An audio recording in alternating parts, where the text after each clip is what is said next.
ये भजन आपकी जिंदगी बदल देगा। ये भजन संहिता का सबसे पहला भजन है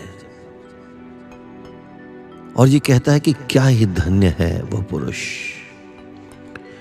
जो दुष्टों की युक्ति पर नहीं चलता और ना पापियों के मार्ग में खड़ा होता और ना ठट्ठा करने वालों की मंडली में बैठता है।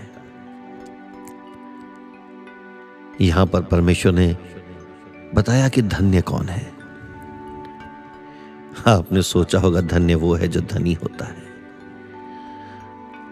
आपने सोचा होगा धन्य वो है जो सारी दुनिया में मशहूर हो।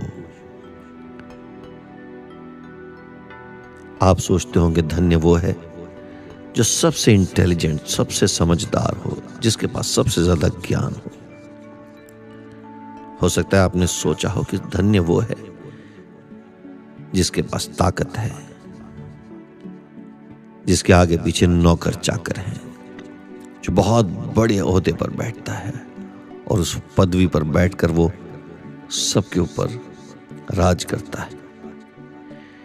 शायद ऐसा ही व्यक्ति धन्य होगा, लेकिन बाइबल में लिखा है कि धन्य है वो पुरुष कौन जो दुष्टों की युक्ति पर नहीं चलता और ना पापियों के मार्ग में खड़ा होता और ना ठट्ठा करने वालों की मंडली में बैठता है। क्योंकि कभी कभी हम अनायास ही चलते हुए बुरे रास्तों पर पहुंच जाते हैं। हमें लगता है कि जरा सा चल के देख लेंगे क्या फर्क पड़ता है, लेकिन उसके बाद हम वहां जाकर खड़े हो जाते हैं और अंत में हम बुरे स्थान पर बैठ जाते हैं। और यही तो शैतान चाहता है कि हम वहां बैठ जाएं, क्योंकि जब हम बैठ जाते हैं तो हम अपनी रक्षा का और अपनी सुरक्षा का ध्यान नहीं रखते। जब हम बुराइयों में जाकर बैठ जाते हैं तो हम पूरी तरह से उस काम में व्यस्त हो जाते हैं, मस्त हो जाते हैं। और शैतान यही चाहता है कि हम बुराई में फंस जाएं। पहले चलते हुए वहां पहुंचें, खड़े हो जाएं और फिर बैठ जाएं, ताकि वो हमें हड़प सके, ताकि वो हमें खा जाए। क्योंकि वो एक सिंह की नाई है जो हमको खा जाने की ताक में रहता है। लेकिन बाइबल में लिखा है कि वो जो धन्य है वो यहोवा की व्यवस्था से प्रसन्न रहता है और उसकी व्यवस्था पर दिन रात ध्यान करता रहता है। जो परमेश्वर के वचन के साथ बना रहता है, जो उसके वचन के अनुसार चलता रहता है,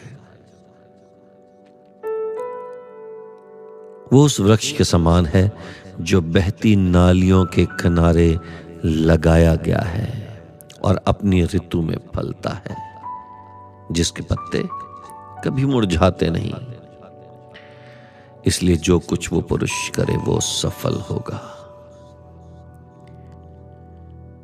जी हां, परमेश्वर का वचन जीवित, प्रबल और दोधारी तलवार से कहीं अधिक चोखा है। परमेश्वर का वचन हमारी रोटी है। परमेश्वर का वचन हमारा पानी है। और जो उसकी व्यवस्था पे चलता है, उसके वचनों से प्रसन्न रहता है, जो उस पर दिन रात ध्यान करता है, वो वृक्ष के समान है जो बहती हुई नदियों के किनारे लगाया गया है और उसके पत्ते कभी मुरझाते नहीं। इसलिए जो कुछ वो व्यक्ति करता है वो सफल होता है। यदि हम धन्य होना चाहते हैं तो हमें दुष्टों की युक्ति पर नहीं चलना और न पापियों के मार्ग में खड़ा होना है और न परमेश्वर के नाम का ठट्ठा करने वालों की मंडली में बैठना है। हमें तो बस यहोवा की व्यवस्था से प्रसन्न रहना है और दिन रात उस पर ध्यान करते रहना है, तो फिर हम उस वृक्ष के समान होंगे जो बहती नालियों के किनारे लगाया गया है। हम अपनी ऋतु में फल लाएंगे और हमारे पत्ते कभी नहीं मुरझाएंगे। इसलिए जो कुछ हम करेंगे वो हमें फल देगा, क्योंकि यहोवा धर्मियों का मार्ग जानता है, परंतु दुष्टों का मार्ग नाश हो जाएगा। प्रभु तेरा धन्यवाद करते हैं कि तूने हमसे इतना असीम प्रेम किया है। हे परमेश्वर, आप यही चाहते हैं कि हम अपनी ऋतु में फल लाएं और हमारे पत्ते कभी ना मुरझाएं। हम आपका धन्यवाद करते हैं प्रभु यीशु मसीह के नाम से, आमीन।